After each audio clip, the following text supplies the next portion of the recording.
तो कैसे हो मेरी प्यारी लॉयल फैमिली। मैं मिस्टर हेल और आज के पॉडकास्ट में आपके लिए लेकर आया हूं एक ऐसी कहानी जिसे सुनकर आपकी रातों की नींद उड़ जाएगी। आज की कहानी सिर्फ डरावनी नहीं है, बल्कि एक सच्चाई जैसी लगने वाली घटना है जो एक छोटे से गांव के श्मशान घाट से जुड़ी है।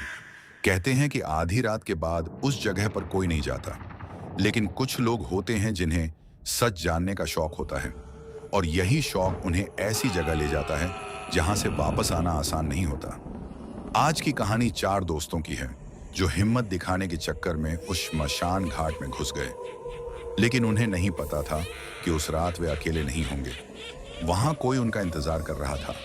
तो अगर आप भी कमजोर दिल के हैं तो अभी इस कहानी को यहीं छोड़ सकते हैं, और अगर हिम्मत है तो चलिए शुरू करते हैं आज की खौफनाक कहानी।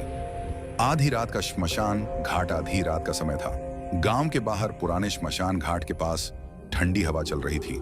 पेड़ों की टहनियां आपस में टकराकर अजीब सी आवाज कर रही थी। पूरा माहौल डर से भरा हुआ था। गांव के चार कॉलेज के दोस्त पप्पू, राकेश, सोनू और इमरान अपनी हिम्मत दिखाने के लिए श्मशान घाट में घुसने का फैसला करते हैं। गांव में अक्सर लोग कहते थे कि वहां प्रेत और प्रेतनी भटकते हैं, लेकिन इन चारों को यह सब बस कहानी लगती थी। पप्पू सबसे आगे चल रहा था। उसके हाथ में एक टॉर्च थी। बाकी तीन उसके पीछे पीछे चल रहे थे। जैसे ही वे श्मशान के अंदर पहुंचे, हवा और भी ठंडी हो गई। अचानक टॉर्च की रोशनी बार बार कमजोर होने लगी। राकेश ने धीमी आवाज में कहा, लगता है हमें वापस चलना चाहिए, ये जगह ठीक नहीं है। पप्पू हंसते हुए बोला, डर गया क्या, अभी तो आए हैं। थोड़ा आगे बढ़ते ही उन्हें एक अधजली चिता दिखाई दी, जिसकी राख अभी भी हल्की सी धधक रही थी। पास में ही किसी के रोने जैसी आवाज सुनाई देने लगी। सोनू घबरा गया। उसने कहा, तुम लोगों ने सुना, कोई रो रहा है। इमरान ने कहा, शायद हवा की आवाज है, लेकिन उसकी आवाज में भी डर साफ था। अचानक पप्पू की टॉर्च पूरी तरह बंद हो गई। चारों तरफ घुप अंधेरा छा गया। उसी समय एक ठंडी हवा का झोंका आया और उनके पीछे से किसी के कदमों की आहट सुनाई दी।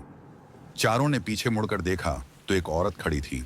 सफेद कपड़ों में उसके बाल बिखरे हुए थे और आंखें बिल्कुल सफेद चमक रही थी। वह धीरे धीरे उनकी तरफ बढ़ रही थी। राकेश चीख पड़ा, लेकिन उसकी आवाज जैसे गले में ही अटक गई। पप्पू पहली बार डर गया। उसने भागने की कोशिश की, लेकिन उसके पैर जैसे जमीन में जम गए। तभी उस औरत के पीछे से एक आदमी की परछाई उभरी। उसका चेहरा काला पड़ा हुआ था और आंखें जलती आग की तरह लाल थीं। वह पप्पू को घूर रहा था। अचानक दोनों प्रेत जोर से चिल्लाए और पप्पू के बिल्कुल पास आ गए। बाकी तीन दोस्त डर के मारे भाग गए, लेकिन पप्पू वहीं खड़ा रह गया, जैसे किसी ने उसे पकड़ लिया हो। सुबह जब गांव वाले श्मशान घाट पहुंचे तो उन्हें पप्पू बेहोश हालत में मिला। उसकी आंखें खुली हुई थीं, लेकिन वह कुछ बोल नहीं पा रहा था। जब उसे होश आया तो उसने बस एक ही बात कही, वो दोनों अभी भी वहीं हैं और मुझे बुला रहे हैं। उस दिन के बाद पप्पू कभी पहले जैसा नहीं रहा, और गांव में यह कहानी फैल गई कि आधी रात को जो भी श्मशान घाट में जाता है वह अकेला वापस नहीं आता। पप्पू की हालत दिन ब दिन खराब होती जा रही थी। वह किसी से ठीक से बात नहीं करता था, बस चुपचाप एक ही दिशा में देखता रहता था, जैसे कोई उसे पुकार रहा हो। गांव वाले उसे समझाने की कोशिश करते, लेकिन हर बार वह एक ही बात कहता, वो मुझे छोड़ेंगे नहीं, वो यहीं हैं। राकेश, सोनू और इमरान ने उस रात की बात किसी को ठीक से नहीं बताई थी, लेकिन अंदर ही अंदर डर उनके मन में भी बैठ चुका था। रात होते ही तीनों को अजीब अजीब सपने आने लगे। एक रात इमरान ने देखा कि वही सफेद कपड़ों वाली औरत उसके घर के दरवाजे पर खड़ी है और धीरे धीरे अंदर आ रही है। वह डर के मारे उठ बैठा, लेकिन दरवाजा सच में खुला हुआ था। अगले दिन उसने ये बात दोनों दोस्तों को बताई। तब उन्हें लगा कि जो कुछ भी हुआ था वह खत्म नहीं हुआ है। उधर पप्पू की हालत और भी अजीब हो गई थी। वह कभी अचानक हंसने लगता और कभी जोर जोर से रोने लगता। उसकी आवाज भी बदलने लगी थी, जैसे उसके अंदर कोई और बोल रहा हो। गांव के बुजुर्गों ने कहा कि उस पर प्रेत का साया है और उसे श्मशान घाट वापस ले जाना होगा। सब लोग डरते हुए पप्पू को लेकर रात के समय उसी श्मशान घाट पहुंचे जहां से यह सब शुरू हुआ था। हवा पहले से भी ज्यादा भारी थी, जैसे वहां कोई इंतजार कर रहा हो। जैसे ही वे उस जगह पहुंचे, पप्पू अचानक जोर से चिल्लाया और जमीन पर गिर पड़ा। उसकी आंखें पूरी तरह सफेद हो गईं। तभी वही औरत और वह आदमी फिर से दिखाई दिए। इस बार वे और भी पास थे और उनके चेहरे पर गुस्सा साफ नजर आ रहा था। पप्पू उठकर खड़ा हो गया, लेकिन अब उसकी चाल उसकी नहीं थी। वह धीरे धीरे उनकी तरफ बढ़ने लगा। राकेश ने उसे पकड़ने की कोशिश की, लेकिन एक तेज झटका लगा और वह दूर जा गिरा, जैसे किसी अदृश्य ताकत ने उसे धक्का दिया हो। गांव के बुजुर्ग मंत्र पढ़ने लगे, लेकिन आवाजें धीमी पड़ने लगीं और हवा में एक अजीब सी गूंज भर गई। तभी पप्पू ने मुड़कर अपने दोस्तों की तरफ देखा। उसकी आंखों में अब इंसानियत नहीं थी। उसने धीमी आवाज में कहा, तुम तीनों भी आओ, अब बारी तुम्हारी है। यह सुनकर तीनों के पैरों तले जमीन खिसक गई। वे भागने लगे, लेकिन हर दिशा में वही श्मशान घाट नजर आ रहा था, जैसे रास्ता खत्म हो गया हो। कुछ देर बाद अचानक सब कुछ शांत हो गया। हवा रुक गई, आवाजें बंद हो गईं। सुबह जब गांव वाले वहां पहुंचे तो उन्हें तीनों दोस्त बेहोश मिले, लेकिन पप्पू गायब था। आज भी उस गांव में कहा जाता है कि आधी रात को श्मशान घाट के पास 4 परछाइयां दिखाई देती हैं। एक औरत, एक आदमी और उनके पीछे 3 डरे हुए लड़के, और कभी कभी एक आवाज सुनाई देती है, अब कोई नया आएगा तभी हमें मुक्ति मिलेगी। गांव में उस घटना के बाद डर स्थायी हो गया। कोई भी आदमी सूरज ढलने के बाद श्मशान घाट की दिशा में नहीं जाता था। राकेश, सोनू और इमरान धीरे धीरे ठीक तो हो गए, लेकिन उनके चेहरे पर वही डर हमेशा बना रहता था। तीनों ने कसम खा ली थी कि उस रात के बारे में कभी बात नहीं करेंगे, लेकिन कुछ बातें छुपाने से खत्म नहीं होती। एक दिन गांव में एक अजनबी आया। उसने खुद को तांत्रिक बताया और कहा कि इस गांव में अधूरी आत्माएं भटक रही हैं। अगर उन्हें शांत नहीं किया गया तो यह सब कभी खत्म नहीं होगा। पहले तो गांव वालों को उस पर भरोसा नहीं हुआ, लेकिन जब उसने पप्पू का नाम लिया और बिना बताए उस रात की बातें बताने लगा तो सब सन्न रह गए। तांत्रिक ने कहा कि पप्पू जिंदा है, लेकिन अब वह अकेला नहीं है। उसके अंदर 2 आत्माएं बस चुकी हैं और वे उसे अपने साथ पूरी तरह खींचना चाहती हैं। यह सुनकर राकेश, सोनू और इमरान के दिल की धड़कन तेज हो गई। तांत्रिक ने कहा, अगर तुम तीनों हिम्मत करो तो आज रात हम सब मिलकर उस बंधन को तोड़ सकते हैं। डर के बावजूद तीनों तैयार हो गए, क्योंकि कहीं ना कहीं उन्हें लग रहा था कि पप्पू को बचाना उनका फर्ज है। रात होते ही सब फिर उसी श्मशान घाट पहुंचे। इस बार आसमान में बादल छाए हुए थे और चांद भी धुंधला नजर आ रहा था। तांत्रिक ने जमीन पर एक घेरा बनाया और तीनों को उसके अंदर खड़ा कर दिया।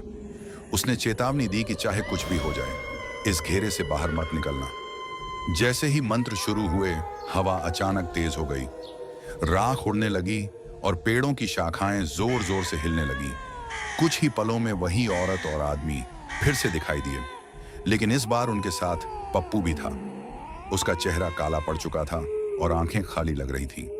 तांत्रिक ने अपनी आवाज ऊंची कर दी और मंत्र और तेज पड़ने लगा। अचानक पप्पू जोर से चिल्लाया और जमीन पर गिर पड़ा। उसके शरीर से जैसे 2 परछाइयां अलग होने लगी। वह औरत गुस्से में चिल्लाई और सीधे घेरे की तरफ बढ़ी, लेकिन जैसे ही उसने सीमा पार करने की कोशिश की, उसे एक तेज झटका लगा। आदमी भी गरजता हुआ आगे बढ़ा, लेकिन वह भी उस घेरे को पार नहीं कर पाया। तांत्रिक ने आखिरी मंत्र पढ़ा और जमीन पर जोर से हाथ मारा। एक तेज हवा का चक्र उठा और दोनों आत्माएं अचानक पीछे की तरफ खींच गईं और अंधेरे में गायब हो गईं। सब कुछ एकदम शांत हो गया। पप्पू बेहोश पड़ा था। सुबह होते ही उसे होश आया। इस बार उसकी आंखों में डर नहीं था, वह अपने दोस्तों को पहचान रहा था। गांव वालों ने राहत की सांस ली और सोचा कि सब खत्म हो गया।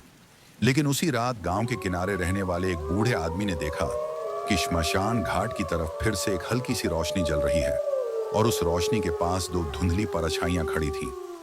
वे एक दूसरे को देख रही थीं, जैसे किसी नए इंतजार में हों, और दूर कहीं से बहुत धीमी आवाज आई, यह अंत नहीं है अभी। और बाकी हाउस रात के बाद कुछ दिन तक गांव में शांति रही। लोगों ने सोचा अब सब ठीक हो गया है। पप्पू भी धीरे धीरे सामान्य होने लगा था। वह अपने दोस्तों के साथ बैठता, हंसता, बात करता, लेकिन उसकी आंखों में कभी कभी एक अजीब सा खालीपन दिख जाता था। राकेश, सोनू और इमरान उस खालीपन को नजरअंदाज करने की कोशिश करते, लेकिन उनके मन में कहीं ना कहीं डर अभी भी जिंदा था। एक शाम पप्पू अचानक बिना बताए घर से निकल गया। उसके घर वालों ने सोचा वह दोस्तों के पास होगा, लेकिन जब तीनों से पूछा गया तो वे भी घबरा गए, क्योंकि पप्पू उनके साथ नहीं था। चारों तरफ खोज शुरू हुई, लेकिन पप्पू का कहीं पता नहीं चला। आधी रात के करीब राकेश को अचानक वही पुरानी आवाज सुनाई दी जो उस रात श्मशान घाट में सुनी थी। धीमी और खींचती हुई उसने तुरंत सोनू और इमरान को बुलाया और तीनों बिना कुछ सोचे उसी दिशा में चल पड़े। जैसे जैसे वे श्मशान घाट के पास पहुंचे, हवा फिर से ठंडी और भारी होने लगी। पेड़ों की परछाइयां अजीब तरीके से हिलने लगी और फिर उन्होंने उसे देखा। पप्पू उसी जगह खड़ा था जहां पहली बार वह मिला था। उसका चेहरा शांत था, लेकिन उसकी आंखें फिर से सफेद चमक रही थीं। राकेश ने डरते हुए उसका नाम लिया, लेकिन पप्पू ने कोई जवाब नहीं दिया। धीरे धीरे वह मुड़ा और उनकी तरफ देखने लगा। उसके होंठ हल्के से हिले। तुम लोग वापस क्यों आए? तीनों के शरीर में जैसे सिहरन दौड़ गई। पप्पू ने हाथ उठाया और अचानक जमीन से राख उड़ने लगी। चारों तरफ धुंध छा गई और उसी धुंध में फिर वही औरत और आदमी उभर आए, लेकिन इस बार कुछ अलग था। अब वे पप्पू के पीछे नहीं थे, वे उसके साथ खड़े थे। इमरान ने कांपती आवाज में कहा, यह फिर से उसके अंदर आ गए हैं। पप्पू हल्के से मुस्कुराया और बोला, नहीं, इस बार मैं उनके साथ हूं। यह सुनते ही तीनों पीछे हटने लगे। अचानक उनके पैरों के नीचे की जमीन जैसे ढंसने लगी और चारों तरफ वही श्मशान घाट फैल गया। अब कोई रास्ता नहीं था। पप्पू धीरे धीरे उनके करीब आया और बोला, उस रात तुम मुझे छोड़कर भाग गए थे, अब कोई नहीं भागेगा। राकेश ने हिम्मत करके उसका हाथ पकड़ने की कोशिश की, लेकिन जैसे ही उसने छुआ, एक तेज झटका लगा और वह गिर पड़ा। सोनू और इमरान चीखते हुए भागने लगे, लेकिन हर तरफ वही जगह, वही आग, वही राख, और फिर सब कुछ अचानक अंधेरा हो गया। सुबह जब गांव वाले वहां पहुंचे तो उन्हें सिर्फ राख मिली और 3 अलग अलग पैरों के निशान जो श्मशान के अंदर की तरफ जा रहे थे। राकेश, सोनू और इमरान कभी वापस नहीं आए, पप्पू भी नहीं। लेकिन आज भी कुछ लोग कहते हैं कि आधी रात को वहां 4 नहीं बल्कि 5 परछाइयां दिखाई देती हैं। एक औरत, एक आदमी और 3 लड़के, और उनके सामने खड़ा एक साया जो बाकी सबको देख रहा होता है। उसकी आंखें सबसे ज्यादा चमकती हैं और वह धीरे से कहता है, अब कोई और आएगा तभी यह कहानी आगे बढ़ेगी। गांव में अब कोई भी उस जगह का नाम तक नहीं लेता था। समय बीतता गया, लेकिन डर वहीं ठहरा रहा, जैसे श्मशान घाट ने उस रात को अपने अंदर कैद कर लिया हो। लोगों ने अपने बच्चों को सख्त मना कर दिया कि उस रास्ते की तरफ कभी मत जाना। साल गुजर गए, धीरे धीरे नई पीढ़ी बड़ी होने लगी और पुरानी कहानियां बस फुसफुसाहट बनकर रह गईं। एक दिन शहर से कुछ लोग गांव में आए। उन्हें इन कहानियों पर विश्वास नहीं था। उन्होंने सोचा यह सब अंधविश्वास है और सच्चाई जानने के लिए उन्होंने वही गलती करने का फैसला किया। आधी रात को वे भी उसी श्मशान घाट की तरफ बढ़े। जैसे ही वे अंदर पहुंचे, हवा फिर से वैसी ही हो गई, ठंडी, भारी और डर से भरी। उनमें से एक ने हंसते हुए कहा, यहां कुछ नहीं है, लेकिन तभी दूर एक हल्की सी रोशनी दिखाई दी। वे सब उस रोशनी की तरफ बढ़े और फिर वे रुक गए। उनके सामने 5 परछाइयां खड़ी थीं। धीरे धीरे वे साफ होने लगी। एक औरत, एक आदमी और 3 लड़के, और उनके सामने खड़ा एक साया जिसकी आंखें सबसे ज्यादा चमक रही थीं। वह साया आगे बढ़ा और मुस्कुराया, अब तुम आ गए।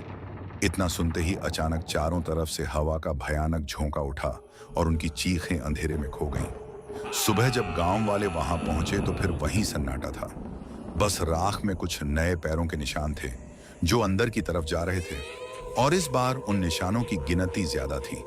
उस दिन के बाद किसी ने उस जगह की तरफ देखने की भी हिम्मत नहीं की, क्योंकि अब गांव वाले जानते थे वह जगह सिर्फ श्मशान नहीं है, वह एक दरवाजा है जहां से जो अंदर जाता है वह वापस नहीं आता, और जो वहां रहते हैं उन्हें हमेशा किसी नए का इंतजार रहता है। कहानी खत्म नहीं हुई, वह आज भी वहीं चल रही है। अगर कभी आधी रात को सुनसान रास्ते पर चलते हुए तुम्हें कोई धीरे से पुकारे तो पीछे मुड़कर मत देखना, क्योंकि हो सकता है कहानी तुम्हारा इंतजार कर रही हो तुम। दोस्तों, ये थी आज की खौफनाक कहानी। अगर आपको यह कहानी पसंद आई हो तो चैनल को सब्सक्राइब करना और वीडियो को लाइक जरूर करना। ऐसी ही और डरावनी कहानियों के लिए हमारे साथ जुड़े रहो। और अब वक्त है उन लोगों का नाम लेने का जिन्होंने पिछली स्टोरी पर कमेंट किया था। आप सबका दिल से धन्यवाद। आपका सपोर्ट ही इस चैनल की ताकत है। अगर आप भी चाहते हो कि अगली स्टोरी में आपका नाम लिया जाए तो इस वीडियो पर कमेंट जरूर करना, और याद रखना, कभी भी आधी रात को किसी सुनसान जगह पर जाने की गलती मत करना, क्योंकि हर अंधेरा खाली नहीं होता। कुछ अंधेरे इंतजार करते हैं। फिर मिलते हैं अगली और भी खतरनाक कहानी के साथ। तब तक के लिए डरते रहो और जुड़े रहो मिस्टर हेल के साथ।